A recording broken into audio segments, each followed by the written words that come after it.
dar as boas-vindas aos nossos ouvintes, aos nossos internautas. Hoje, como de costume, nós temos uma apresentação especial. Vamos então a ela. Olá, meu nome é Eric, eu sou do primeiro ano de música. E a música que eu vou cantar agora é de autoria do meu pai, Leandro Roberto.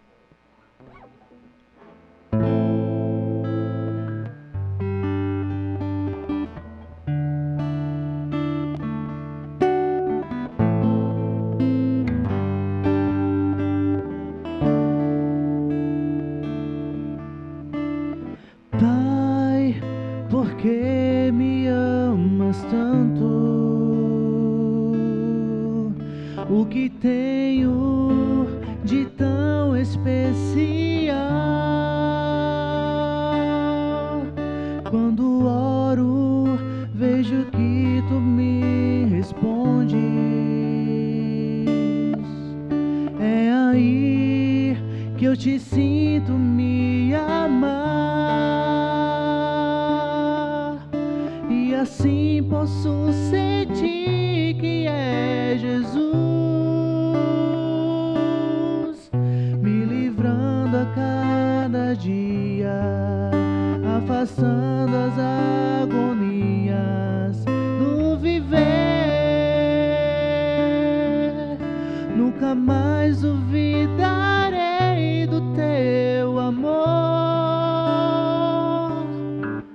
Quero ser fiel a ti, Senhor, aonde quer que for.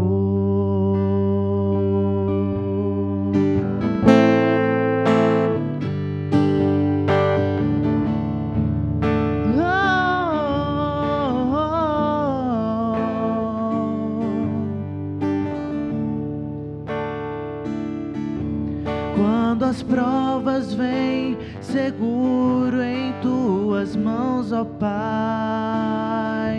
e de repente sinto tudo se acalmar. Por mais duras que forem as minhas provações, não te esqueças, se eu cair, me levantar.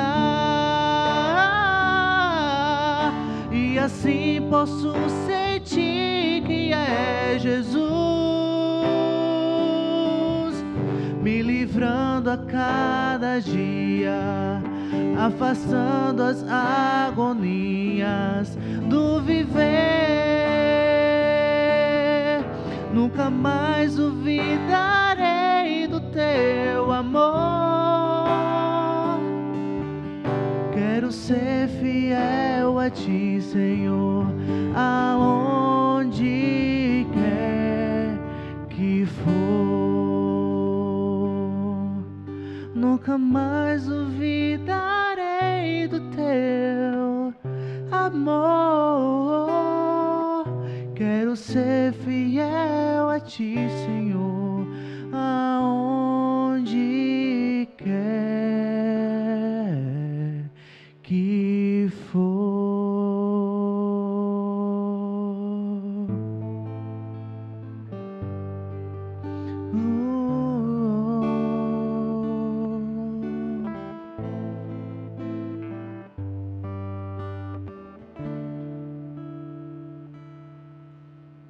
Obrigado.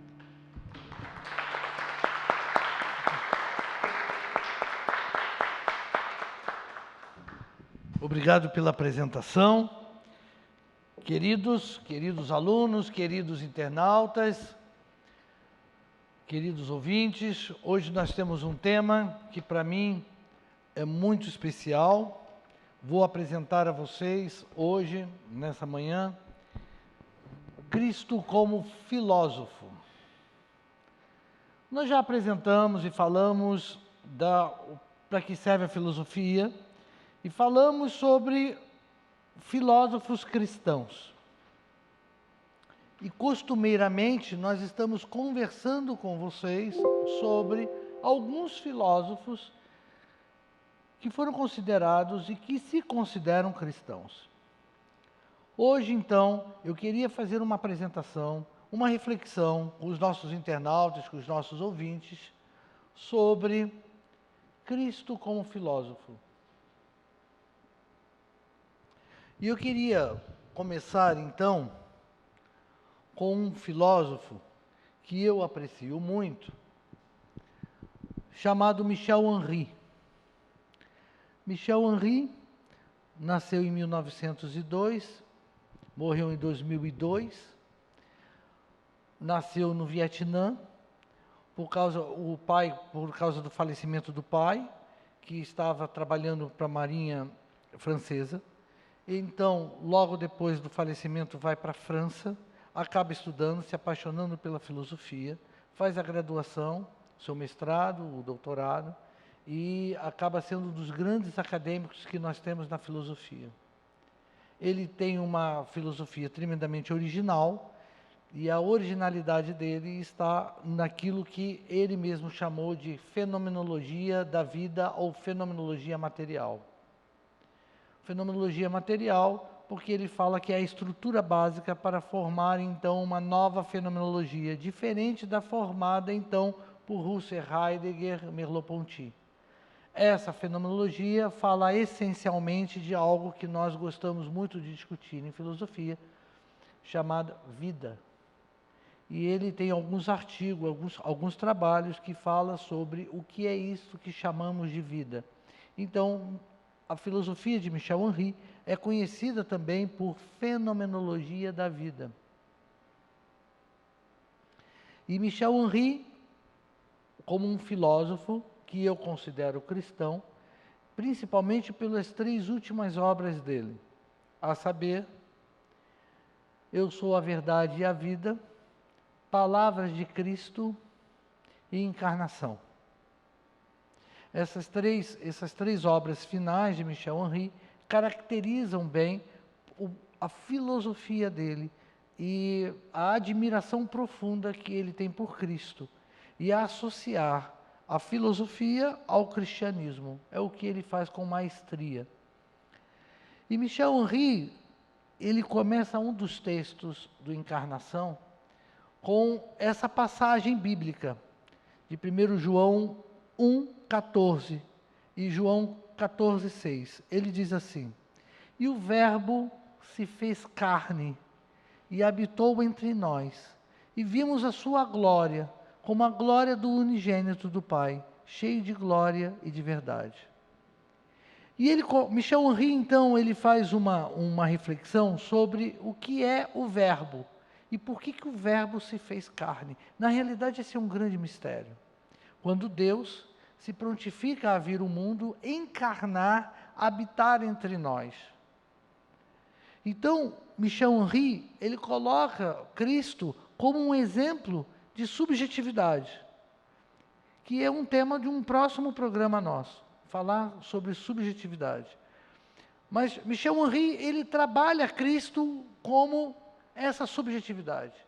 Ele trabalha Cristo como a relação de afetividade. Ele busca vários trabalhos, e o primeiro trabalho dele foi sobre Spinoza, e ele então pega Spinoza, trabalha a afetividade em Spinoza e relaciona também ao cristianismo, a Cristo. Ora, Michel Henry também trabalha em outro aspecto. Para entender a teoria henriana, é necessário nós primeiro compreendermos 2 aspectos básicos: a afetividade e a imanência. Mas hoje, eu queria ressaltar com os nossos ouvintes, nossos internautas, nossos alunos, Cristo como filósofo. E é isso que Michel Henry acaba trabalhando, a fenomenologia da afetividade através da encarnação. Esse verbo que se fez carne, que nós estamos propondo hoje, numa abordagem filosófica. E aí, então, Cristo fala: eu sou o caminho, a verdade e a vida. Ora, quando ele fala, eu sou o caminho, a verdade e a vida, Michel Henry pega esse contexto e fala: ok, então o que é vida? Se Cristo é vida, E eu tenho que viver, como o próprio Cristo diz, de forma abundante, e Ele nos dá esse prazer de vivermos abundantemente. O que é vida? Para Michel Henry, então, vida, viver é ser.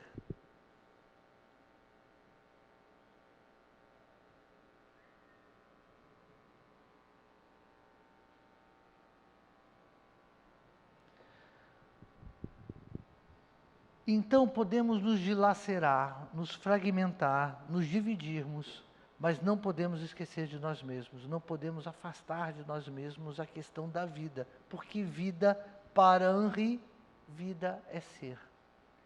Toda manifestação da vida no ser é uma manifestação legítima que acontece quando, diante da graça, eu reconheço a minha existência.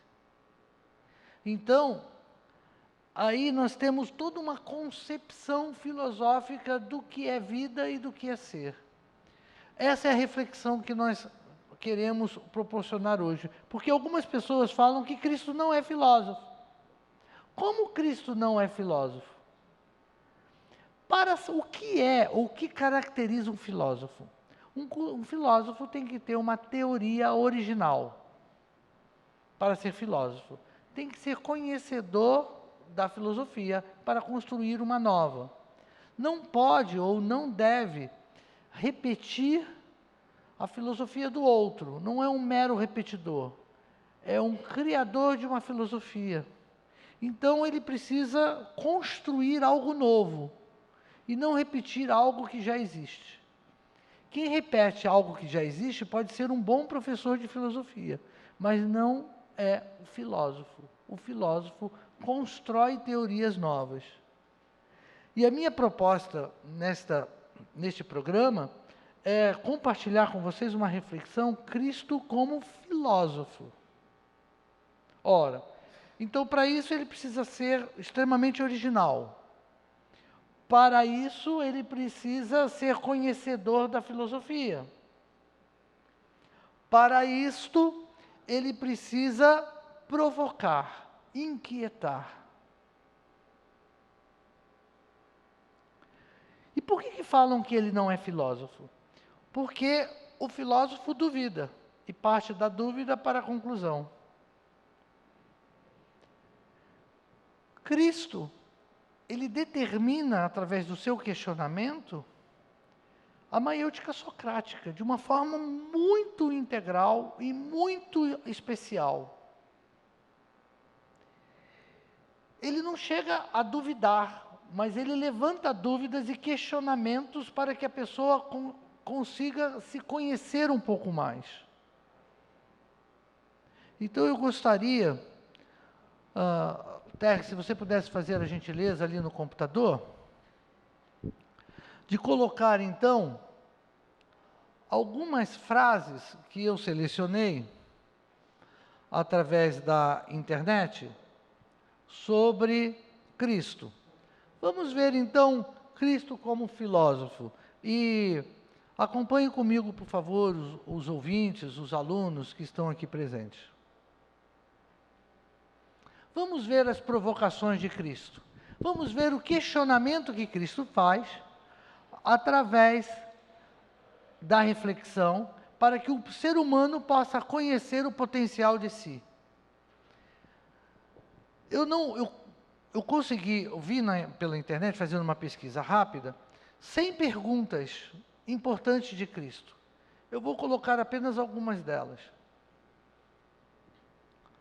Vamos lá? Primeira, ele diz assim, se saudais, na mesma página da apresentação, está lá uma página do Word sobre Cristo, perguntas de Cristo. Dá uma olhadinha aí para gente, para que os alunos possam me acompanhar aqui.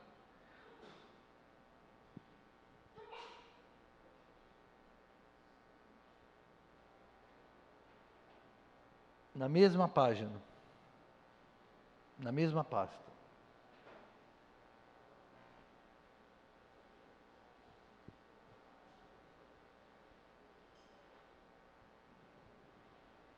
Conseguiu? Isso. Aí, ó. Então eu coloquei perguntas sobre Cristo que falam exatamente da fenomenologia e do existencialismo. Vamos ver. Vamos analisar juntos. Perguntas de Cristo. Se saudais apenas vossos irmãos, que fazeis de extraordinário? Qual de vocês, por mais que se esforce, pode acrescentar um só côvado à duração da sua vida? Olha a reflexão sobre a vida. E por que vos preocupais com o que as veste? Por que olhais a palha que está no olho do teu irmão e não vês a trave que está no seu? Senhores, se isso não é uma pergunta que faz com que você se reconheça dentro da sua existência e se manifeste através da reflexão, acaso se colhem uvas e espinheiros ou figas e ortigas? Por que tanto medo, homens de pouca fé? Por que tendes esses maus pensamentos em vossos corações? Acaso os convidados do casamento podem estar de luto enquanto o noivo está com eles? Acreditais que eu posso fazer isso?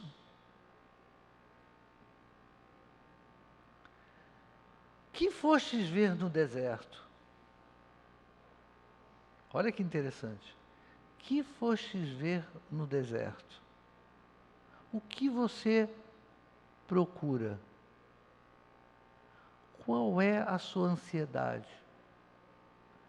O que você está procurando no vazio da sua alma? Grande mestre, grande filósofo.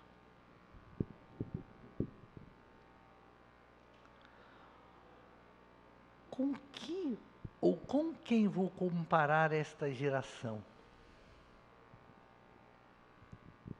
Se alguém de vós possui uma ovelha só e ela cai num poço no dia de sábado, não vai apanhá-la tirando-a de lá?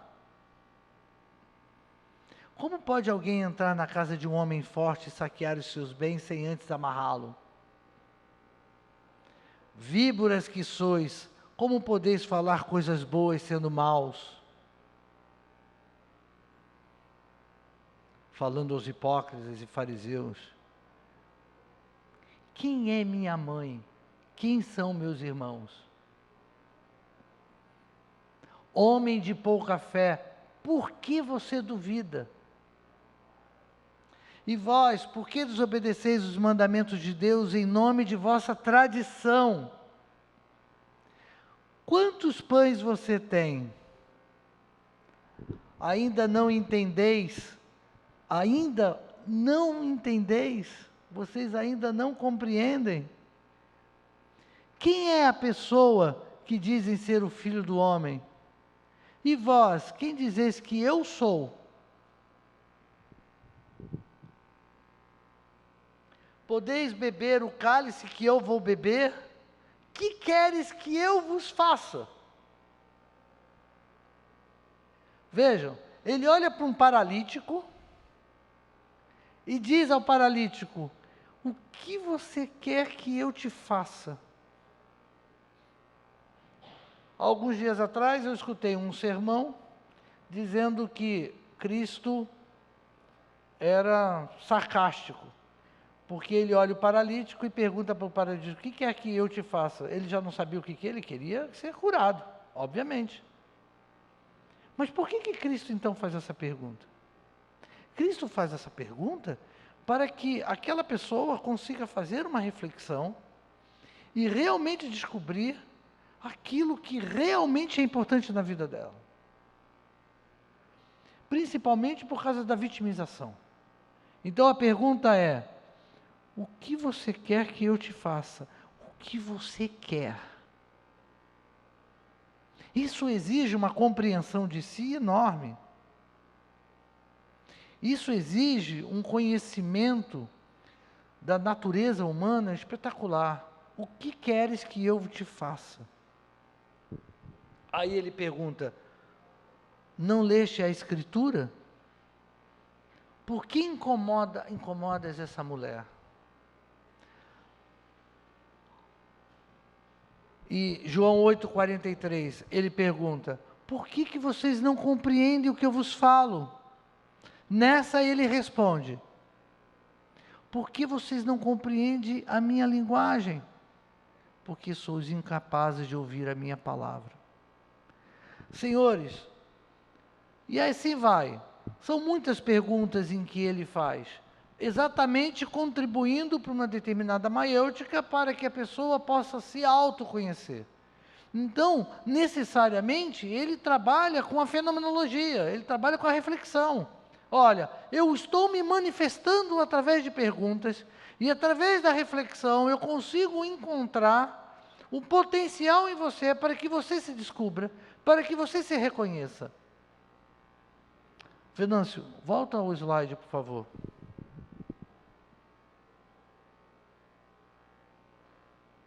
Então vamos entender a frase de Cristo. Eu sou o caminho, a verdade e a vida. Ora, o que é vida? Vida é quando eu me manifesto. É quando eu não fico estagnado em mim mesmo. É quando existe um processo contínuo de descobertas. Por isso que enquanto existir vida, existe aprendizado, existem formas de crescimento, existem formas de transformação. Eu me transformo todos os dias. Eu sou capaz de me transformar diariamente, constantemente. Por que eu me transformo? Eu me transformo porque eu aprendo com a vida. E a vida é essa dádiva que nós temos em acordar e temos a possibilidade de ressignificar as nossas existências. Então, quando eu vou a Cristo, eu estou indo em direção à existência, à vida. Então, para o cristianismo, é importante que eu comece a viver abundantemente a vida para que eu possa encontrá-la na sua supremacia ou na sua plenitude. Ora, quando eu falo em fenomenologia, quando eu falo em vida, eu posso compreender esse fluxo contínuo que sai de mim para que eu possa, então, entender a minha existência. E para entender a minha existência, é crucial nós entendermos a importância do corpo. Porque eu estou neste mundo, e eu estou neste mundo através do meu corpo. Então eu não sou um receptáculo da alma. Eu sou a minha alma e sou o meu corpo, como Maurice Merleau-Ponty dizia. Então, se eu começo a compreender isso, eu começo a entender uma outra articulação da vida. Inclusive o sofrimento. Por que sofremos? Sofremos porque é condição da vida. Padecemos, perdemos, porque é condição da vida. A vida também é perder. Na vida nós nos encontramos. E na vida nós temos afastamentos, desencontros e encontros. O que é importante nessa existência, na própria vida? Eu compreender as minhas perdas e compreender os afastamentos que eu possa ter na minha existência. Então, o sentido de vida, veja, Cristo, então, prega um sentido de vida, tal como o Henri começou a compartilhar. A minha existência se estabelece a partir de mim, a partir da unidade que existe entre corpo, alma e espírito, entre aquilo que eu represento, aquilo que eu sou, e a possibilidade de existir, de ter vida todos os dias, em todo o amanhecer. Senhores, por isso que Cristo é um grande filósofo. Ele não só questiona a vida, mas ele nos questiona para nós vivermos abundantemente a vida.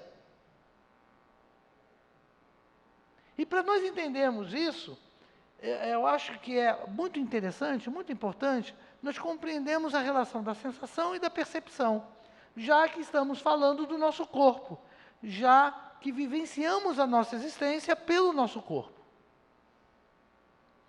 Então, nós temos a relação da sensação e temos a relação da percepção. O que é a sensação? A sensação são possibilidades que eu tenho quando venho ao mundo de ter, então, um contato com o mundo. As sensações existem através da minha visão, através do meu olfato, através do meu paladar, através do meu toque. Então, eu sinto o mundo, eu tenho uma sensação assim que venho. E isso vai sendo aguçado com o decorrer do tempo.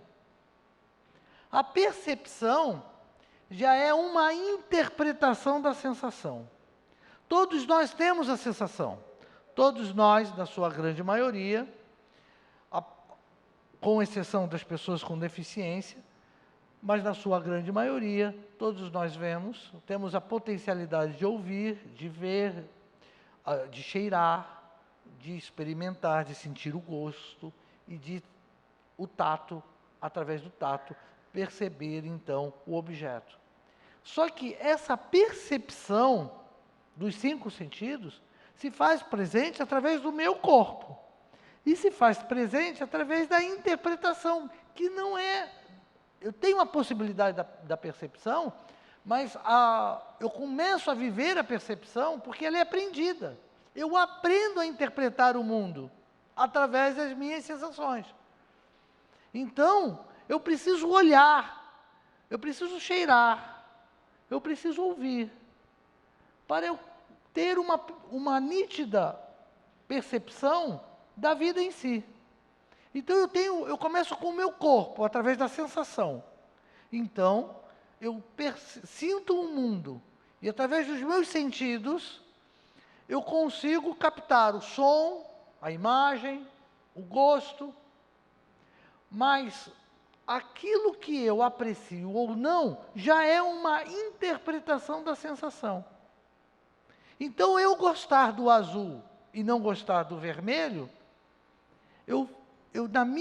no meu aprendizado de vida, na minha existência, eu fui aprendendo de que o azul é melhor do que o vermelho.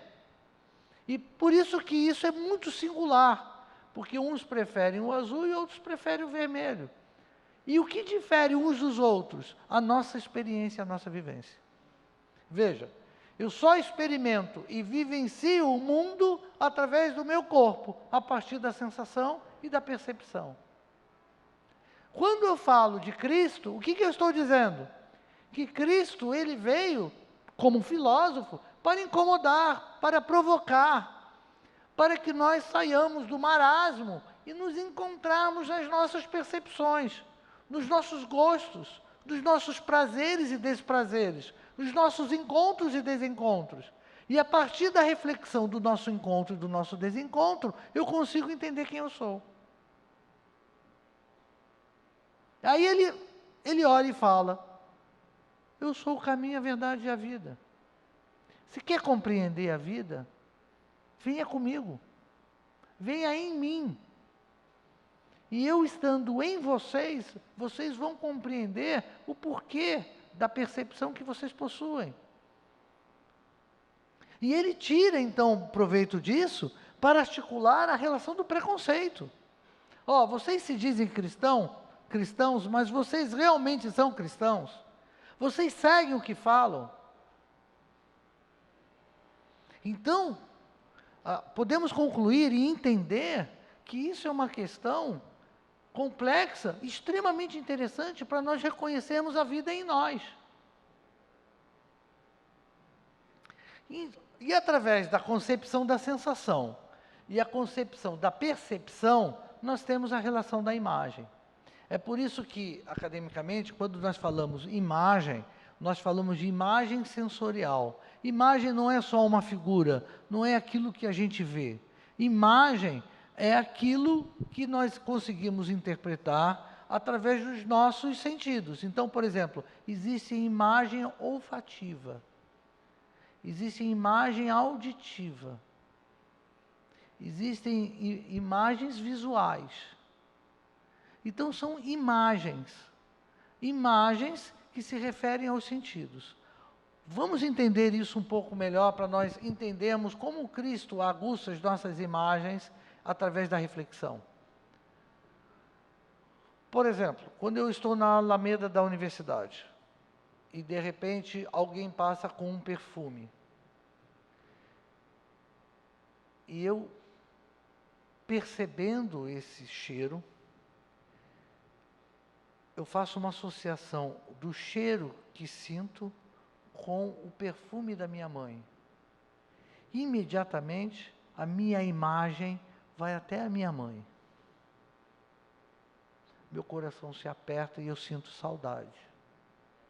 Veja, eu estou falando de imagem sensorial. Eu estou andando na rua, de repente, sinto o cheiro do feijão. Lembro do feijão da minha mãe. Meu coração aperta e eu sinto saudade. Percebam como isso é importante para o reconhecimento de si. Então, quando eu me deparo com as minhas imagens sensoriais, eu me deparo com as minhas percepções. Me deparando com as minhas percepções, eu vou me deparar comigo mesmo. Então, por isso é que surge, através dessa situação, a relação da imagem mental e imagem sensorial, o que nós chamamos de constituição do ser. Então, senhores, Cristo se faz exatamente através da potencialidade do ser no corpo, na fenomenologia, do reconhecimento, da manifestação. Então, se eu falo que Cristo é filósofo, eu estou falando que Cristo colabora para a minha reflexão, para eu entender a minha existência nesse mundo. Então, eu coloquei aqui, sobre Platão, que Platão também fala sobre o corpo como cárcere da alma, onde o ser humano se torna prisioneiro dos seus desejos e vícios. Ora, então, o problema não está nos prazeres. É legal você ter o prazer na vida. O problema é quando nós somos dominados e somos escravos do vício. Aí nós descaracterizamos a nossa essência, já que a nossa essência é uma dádiva, já que a nossa essência está ligada à possibilidade da divindade, já que eu não sou o amor, mas tenho o amor dele, então a essência dele está em mim. E quando eu entro em contato com outro, através dos meus encontros, eu propago este amor. Se eu compreendo isso tudo através do meu corpo, eu posso compreender sobre a relação dos prazeres. E dentro desses prazeres, a gente pode então começar a compreender sobre a questão do alimento, a questão das drogas, dormir, o sexo, a relação do errado, do certo, até que ponto o que eu tomo, o que eu como, está reproduzindo aquilo que sou para eu me tornar a essência que em mim está, que é o amor, para que eu possa extrapolar de mim para o outro. Isso é uma coisa muito importante, porque o alimento nos afeta, e nos afetando, vai fazer uma relação muito próxima do meu pensar, do meu pensamento. Então, querido ouvinte, Cristo, ele como filósofo, ele tem uma especificidade em torno dessa subjetividade, desse sentido de existência. Que nós podemos, então, começarmos a compreender através dessa manifestação, através da filosofia. Por isso que é imprescindível nós utilizarmos o nosso corpo através da subjetividade. Porque através da subjetividade é que nós podemos valorizar o encontro com o outro, já que eu sou a essência viva em mim de um Deus vivo. Se eu sou a essência viva de um Deus vivo que está em mim, eu não sou, mas está em mim, então a relação de uma palavra amiga, de um toque afetivo, a demonstração de um carinho, a demonstração de um aperto de mão, de um olhar atencioso, o compartilhar a afetividade, o entender a alteridade para eu poder conseguir viver esse cristianismo que Cristo pregou, para eu poder amar o próximo. Então, compartilhar essa espiritualidade, compartilhar Deus. Quando nós entramos em contato com o outro através dos encontros e manifestamos Deus, eu estou compartilhando a essência de Deus. Por isso que a gente tem que tomar muito cuidado quando nós falamos eu te amo. Porque quando eu falo eu te amo, eu estou dizendo o quê?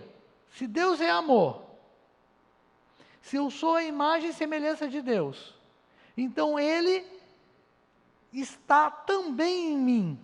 E quando eu encontro com outro, compartilho com outro, e digo eu te amo, o que eu estou falando? Eu reconheço em você o meu Deus.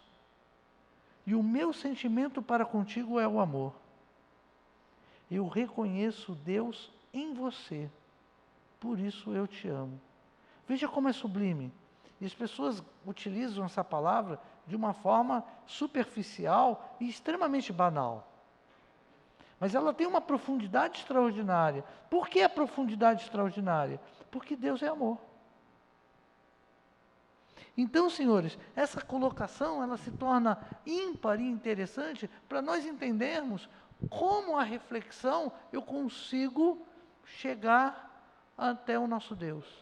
Chegando ao nosso Deus, a manifestação, e é isso que nós chamamos de fenomenologia na filosofia.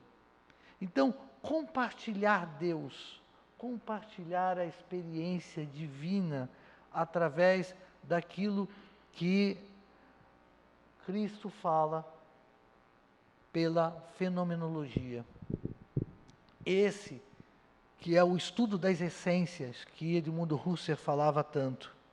É aquilo que Merleau-Ponty dizia que a verdadeira filosofia é reaprender a ver o mundo.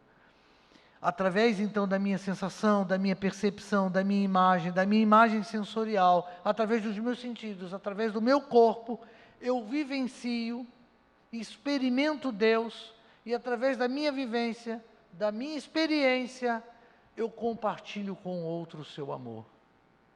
Isso é cristianismo. Coisa que os fariseus da época de Cristo, os saduceus e escribas não vivenciavam. Então, voltando ao início da nossa fala, o Verbo se fez carne. O amor, a essência do Deus vivo, se fez presente, encarnou entre nós, para que pudéssemos compartilhar o amor dele através dos nossos encontros. Então, senhores, a pergunta inicial foi: Cristo, filósofo? Eu não tenho dúvida que Cristo é o maior filósofo de todos os filósofos.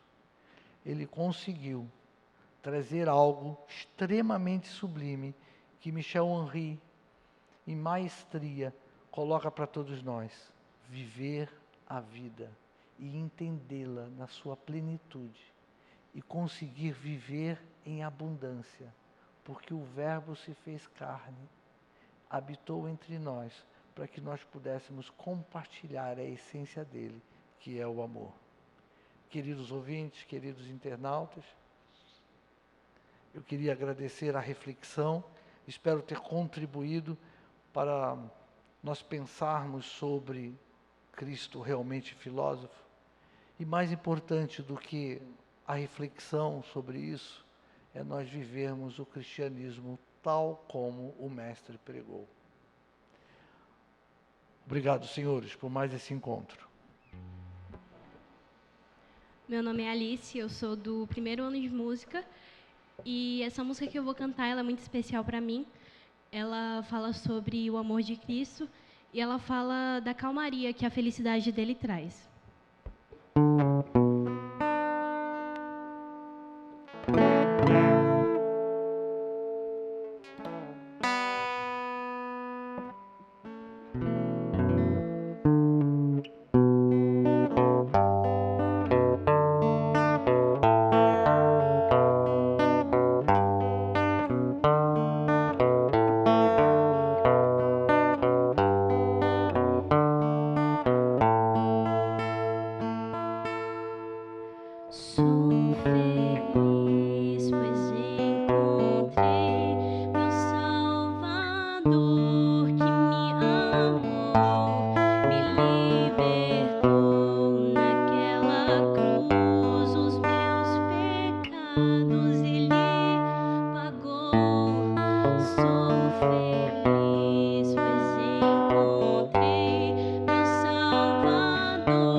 Cristo aqui, que eu seja luz nesse mundo que reflete o teu poder, que as pessoas vejam em mim o seu amor.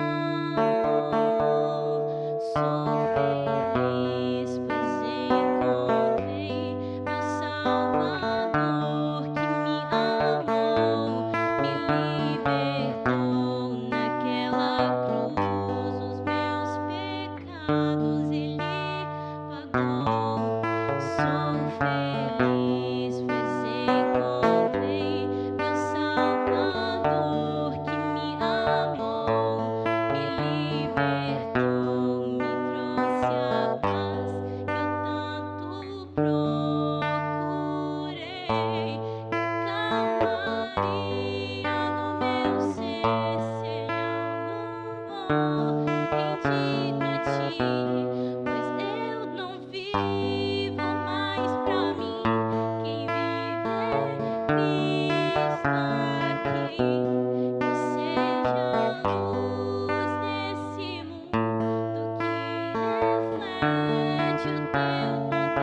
poder, que as pessoas vejam em mim o seu amor. Que a calmaria do meu ser seja louvor rendido a ti, pois eu não vivo mais pra mim, é Cristo aqui. Que eu seja luz nesse mundo que reflete o teu poder, que as pessoas vejam em mim o seu amor. Que as pessoas vejam em mim o seu amor. Sou feliz.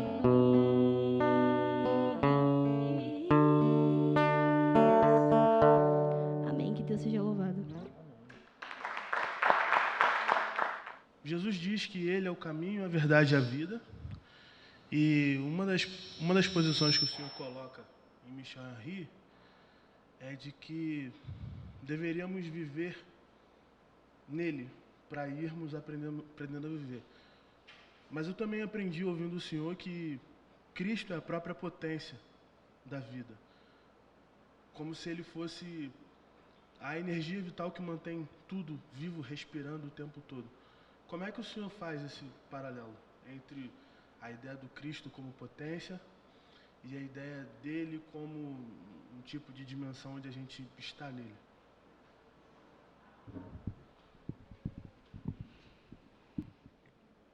Isso aqui é na filosofia, o que Michel Henry fala que é mistério. E isso nos provoca, porque é o absurdo.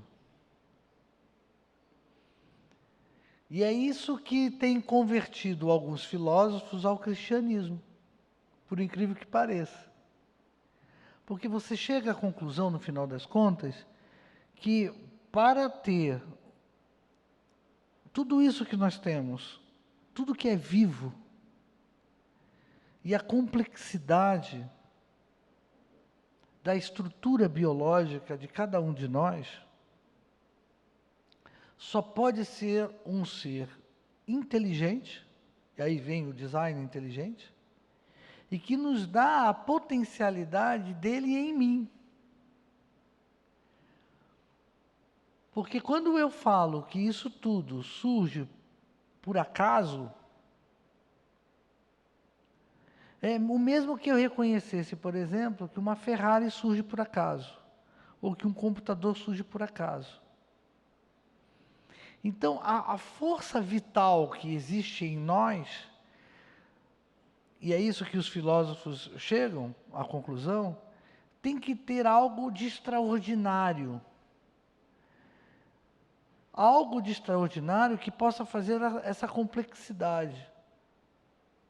Através de organismos complexos e que obedece uma singularidade extraordinária na sequência da vida, em seus movimentos mais complexos também. Então, essa potência da vida é que nós temos, essa força vital, essa energia vital. É por isso que alguns filósofos consideram Deus como essa energia que também corresponde a tudo que vive. Os filósofos medievais já falavam que tudo que respira louve ao Senhor, porque é a compreensão que a vida é muito mais do que somente uma consequência natural e por acaso. É muito mais do que isso. É o reconhecimento dessa complexidade em si. Então, se eu começo a enxergar que a potência que existe em mim é uma potência geradora de outras potências, aí eu compreendo que tem que ter alguma coisa extraordinária por trás disso. Não pode ser só o acaso. Quando eu vejo essa força vital em mim, e vejo que no meu corpo não tem nada ligado a uma tomada, não tem um fio que liga o meu corpo a uma tomada para eu ter energia, que eu não preciso, o meu combustível, o alimento, e o alimento produzido pela própria terra. Ou mesmo que seja um alimento animal, mas que ele também se alimenta da terra, dos alimentos da terra. Então eu começo a compreender como nós todos estamos conectados e como que essa energia paira sobre todos nós. Então, quando nós começamos a entender essa complexidade, essa conectividade, a gente compreende que isso só pode ser divino. Aí nós reconhecermos esse Deus em mim. Não que eu seja Deus, repito, mas que Ele está em mim. E quando eu propago essa energia ao outro, um fluxo contínuo acontece. E se isso não é algo extraordinário, eu não sei o que é. Então, o paralelo que você me perguntou entre uma coisa e outra está exatamente na potência. Por isso que a gente fala assim, o que é? Por isso que Michel Henry fala, o que é vida? O que é isso que chamamos de vida? E a resposta é: vida é ser. Seja, se descubra, e seja o potencial, e manifeste o Deus que está em você ao outro. Você vai viver a vida no seu fluxo contínuo. Rapaz, eu acho isso belo demais. Claro. É por isso que eu vejo como as pessoas se perdem nos princípios e nas intencionalidades que possuem, né? A essência do cristianismo está aí. Quando eu estudei o livro Encarnação de Michel Henry, eu pude fazer essa relação e compreender como que a vida está na fenomenologia, né? É que, com o tempo, eu vim compreendendo que Jesus sendo o caminho, verdade e vida, eu acabei entendendo que, como o caminho, é a ideia de eu seguir ele como se fosse um tipo de estilo de vida, através da maiêutica dele, para eu me reconhecer, através do que ele fala. Ele, enquanto verdade, é a ideia da verdade absoluta, aquilo que nada consegue contestar, a ponto dele ser questionado por Pilatos e ser perguntado o que é verdade, e ele fica quieto. É como se ele fosse a própria resposta para aquilo. E vida é a ideia de estar nele, pelo menos era o que eu entendia. De modo que eu entendia que estar fora de Cristo é estar morto. Então, morte, vida e existência serem coisas diferentes. Quando ele fala em João 3,16 e 17, de que Deus amou o mundo e por isso ele dá o Filho dele, e aquele que crê já está condenado, a ideia da morte, é a ideia de que aquele que crê, ele não vai morrer, ele já está morto. É como uma pessoa que nasce e você pode olhar para aquela criança recém-nascida e falar, ela já é uma idosa, porque daqui a um certo tempo ela vai estar idosa. Então você olha para um determinada pessoa e fala, ela já está morta, ela não vai estar. Então, dentro da perspectiva de Michel Henry, ele define vida. Vida é ser, é manifestar o amor de Deus. O que seria a morte dentro da perspectiva dele? Para Henry, morte é consequência da existência. Você não tem como morrer se você não existe. Só que aí que está a beleza. A morte, ela é transitória, ela não é permanente. Então, por isso que alguns falam que estamos aqui de passagem. Existe uma continuidade a partir de. A nossa existência não termina com a morte. É apenas um fragmento de vida no espaço-tempo que nós temos. Então, por isso que morte faz parte da vida. Por isso que perder faz parte da vida. Porque é transitória, não é permanente. E se não é permanente, é transitória, eu tenho que aprender com as perdas e com a morte, nem que seja com a minha própria morte. Então, para Henry, o que é a morte? Né? Sendo direto na sua pergunta, é apenas uma passagem de aprendizado sobre a vida. Aí eu compreendo a conexão, eu compreendo a relação do absoluto. E você estava comentando, eu lembrei muito de Descartes. Quando Descartes ele fala, eu duvido. Então, na minha dúvida, eu penso, logo existo. Mas se eu duvido, alguém que me fez tem as respostas da minha dúvida. Então eu posso ir ao absoluto para eu responder as perguntas que tenho diante da dúvida. E qual é o tempo que eu tenho para resolver as questões das minhas dúvidas? A vida. E o que eu não conseguir resolver nesta vida, eu tento resolver depois, porque esse espaço de tempo é transitório.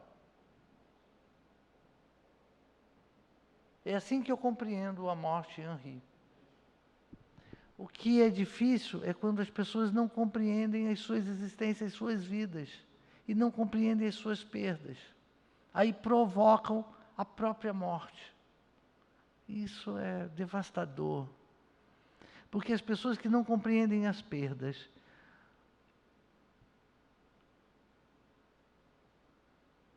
não compreendem os limites da vida, se frustram e querem morrer. Ao invés de aproveitar as perdas e os fragmentos para acrescentar vida. Porque a dor também faz parte da vida, assim como o prazer. Mas o prazer não necessariamente tem que transmitir morte. Olha como confundimos algumas situações, né?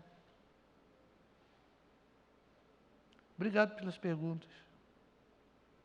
Mais alguém?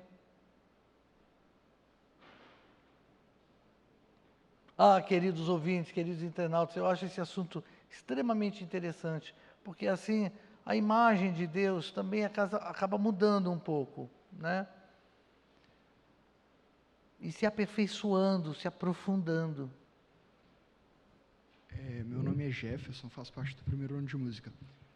Professor, um tempo atrás eu conheci uma pessoa que a primeira coisa que ela me falou é que ela estava sofrendo de depressão. E pouco tempo depois eu comecei a conversar, tentando entender, tentando ver se eu podia fazer alguma coisa para ajudar. E a conclusão que ele chegou no final de tudo, ele falou sobre o ateísmo, falou sobre a falta de crença que ele tem, né? E ele disse que a conclusão que ele chegou é que nada tem sentido. Muitas das vezes, tipo assim, o que me vem à mente na hora é que, por não encontrar resposta de tudo, ou por não acreditar em quem dá essa resposta, ele preferiu acreditar que nada faz sentido. E eu fiz uma pergunta para ele, fiz uma pergunta para ele se acreditar que nada faz sentido faria dele uma pessoa melhor ou pior. E ele não soube me responder isso. Essa seria a minha contribuição de talvez, como que eu posso estar ajudando uma pessoa numa situação dessa, quando a pessoa, estou um pouco confuso também para falar, quando a pessoa, ela prefere não acreditar, sendo que a resposta, como o senhor falou, a gente só encontra se tiver sentido. Está aí o motivo dele ter depressão.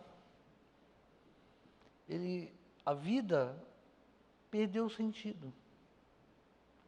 Então ele tem que recuperar o sentido da sua existência, ou da existência dele. Aí você fala, mas os ateus então não compreendem a sua existência? Não, compreendem, desde que ela tenha sentido. O problema é que ele perdeu o sentido. Então ele precisa de alguém que o auxilie a reconhecer esse sentido. E fazer com que ele perceba qual foi a causa dele perder esse sentido. E uma das conclusões que eu cheguei, agora a minha cabeça está mais desconfundida, digamos assim. Uma das conclusões que eu cheguei é que se nada tiver sentido na nossa vida, na nossa existência, a filosofia também perdeu sentido, né? Então... Sim, porque filosofia é encontrar o sentido. O sentido da vida. E se nada Só tem que sentido, é encontrar o sentido através vazia. da dúvida, através do questionamento, através do reconhecimento, do conhecimento de si. É isso que desde Sócrates a filosofia trabalha. O reconhecimento e o conhecimento de si. Então, quando você encontra... E o cuidado de si. Porque não adianta você se reconhecer, você se conhecer e não cuidar. Automaticamente, consequentemente, você se cuida. Então, aí quando você entende o sentido da vida, ou o sentido de ser, ou o seu sentido na vida, você acaba trabalhando o seu eu a tal ponto de que esse sentido extrapole para o outro.